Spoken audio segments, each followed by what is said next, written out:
आज हम बात कर रहे हैं यहाँ पे समस्थानिक की। तो समस्थानिक को जानिए, एक ही तत्व के वे परमाणु जिनका परमाणु क्रमांक जो होता है यानी कि इलेक्ट्रॉन की संख्या या फिर उसे बोला जाए प्रोटॉन्स की संख्या, वो तो क्या होती है भाई मेरे वहां पे समान होती है, लेकिन जो द्रव्यमान संख्या होती है वो क्या होती है मेरे भाई यहाँ पे भिन्न होती है। कितनी बात आपको समझ में आती है? अब आप बोलेंगे सर द्रव्यमान संख्या यदि भिन्न है तो इसका मतलब न्यूट्रॉन्स की संख्या भी क्या होनी चाहिए, यहाँ पे भिन्न होनी चाहिए। ठीक है, तो ऐसे तत्वों को क्या बोला जाता है भाई मेरे, समस्थानिक बोला जाता है। अब ऐसे कौन कौन से तत्व हैं जिनकी परमाणु क्रमांक संख्या यानी प्रोटॉन की संख्या तो समान है, लेकिन इनका द्रव्यमान जो है भाई मेरे वो अलग अलग है। तो आप देखते हैं यहाँ पे हाइड्रोजन जो है यानी कि जो परमाणु क्रमांक 1 है, परमाणु क्रमांक 1 कौन सा मेरे भाई, हाइड्रोजन। अब हाइड्रोजन की बात की जाए तो हाइड्रोजन के भी 3 समस्थानिक होते हैं, और 3 समस्थानिक कौन कौन से होते हैं तो आप देखेंगे पहला कौन सा होगा भाई मेरे यहाँ पे, प्रोटियम। अच्छा जी, दूसरी हम बात करना चाहें तो ड्यूटेरियम। ठीक है, ड्यूटेरियम को हम 2 तरह से यहाँ पे रिप्रेजेंट कर सकते हैं, और तीसरी है यहाँ पे क्या, ट्राइटियम। ठीक है जी, तो इसको भी हम 2 तरह से रिप्रेजेंट कर सकते हैं। यदि प्रोटियम की बात करें तो प्रोटियम को हम क्या करेंगे यहाँ पे 1H1 से रिप्रेजेंट करेंगे। अच्छा जी, यदि हम बात करना चाहिए यहाँ पे ड्यूटेरियम की तो इसको 2 तरीके से यहाँ पे रिप्रेजेंट किया जा सकता है। आप यहाँ पे D लिख सकते हैं और आप यहाँ पे H भी लिख सकते हैं, 1H2 और 1 यहाँ पे 2।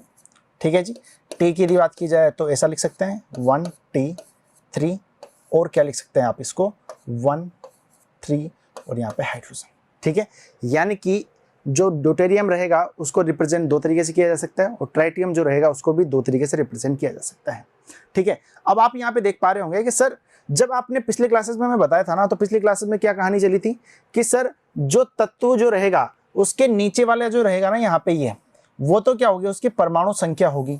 तो आप देख पा रहे हैं यहाँ पे जो परमाणु संख्या है ना वो तो क्या है यहाँ पे बराबर है, परमाणु क्रमांक यानी परमाणु संख्या या फिर प्रोटॉन्स की संख्या या फिर इलेक्ट्रॉन्स की संख्या तो क्या है, बराबर है।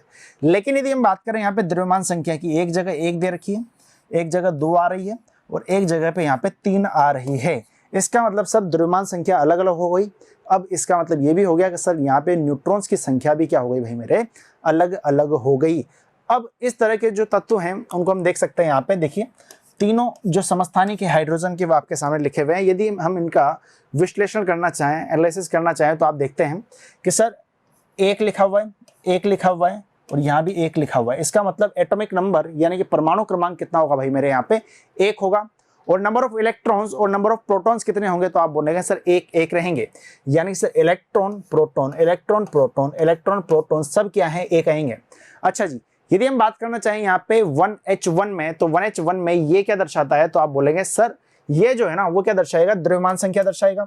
और द्रव्यमान संख्या क्या होगी मेरे भाई, Z+N यानी कि परमाणु संख्या प्लस न्यूट्रॉन, या फिर बोला जाए प्रोटॉन की संख्या प्लस न्यूट्रॉन।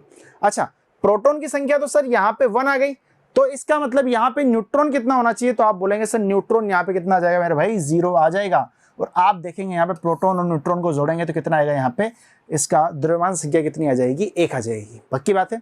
चलो जी, अब आगे यदि हम बात करना चाहें यहाँ पे, तो सर देखिए कि 1H2 की यदि हम बात करें तो 1H2 में हम देखते हैं कि सर ये जो है ना ये क्या है, इसकी द्रव्यमान संख्या है।